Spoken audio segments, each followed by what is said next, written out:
One of the issues clients bring up regularly is their overflowing inboxes.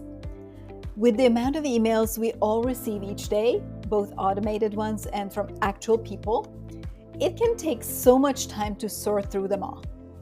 So how about today we put Gmail to work to automate your email sorting? Hi, Gabriela Laszlo here from KloudGem.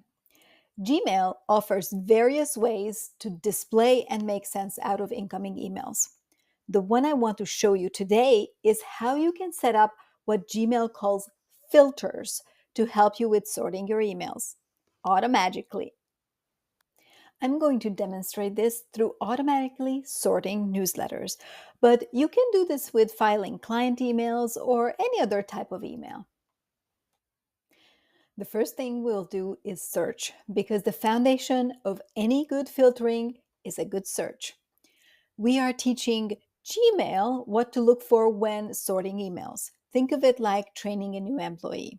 Let's say that I want to put these newsletters under a specific label so I can find them easily when I'm ready to read them. In this case, I see that these newsletters always come from the same email address. So I search for that. In your case, maybe the only commonality is the domain that it's sent from, and that's okay too. When we search, we may not always immediately get clean results. We may get some noise, and we don't want that. That's an indicator that we need to refine our search.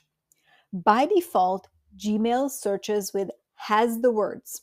That's the broadest search that searches the from, the to, the subject field, as well as the body of the email and any attachments. So let's go back to the search box and refine the search. Let's put the email address these newsletters are coming from in the from field and perform the search again. Well, we're still getting noise. In this case, we don't want the filter to pick up emails that are not newsletters. So let's look for other commonalities among these emails. In these, I see that the word newsletter is always in the subject line. So let's say that subject line has to include the word newsletter. In your case, maybe it's a snippet of the footer at the bottom of each of the emails that's the same. Filtering effectively is sort of a cross between detective work, observation, and creativity.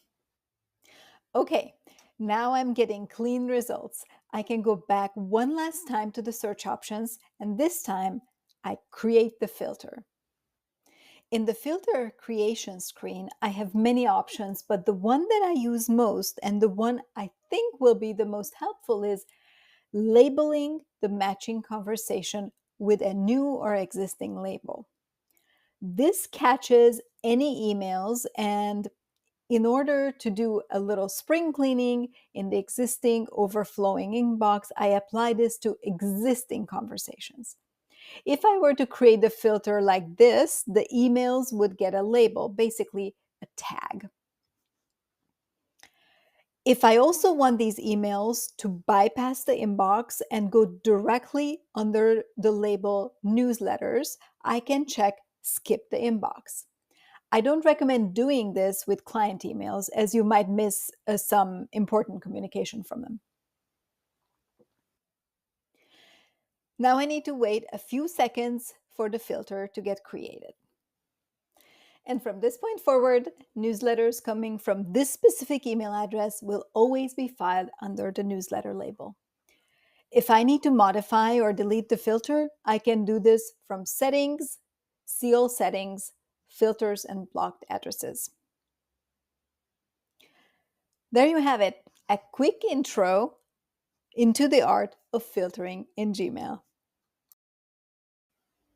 If this video helped you, please give it a thumbs up. If you want to get notifications when a new video goes up on the KloudGem channel, subscribe. And as always, if you have any questions, feel free to reach out to us through our website, www.cloudgem.com. Thanks for watching. Until next time.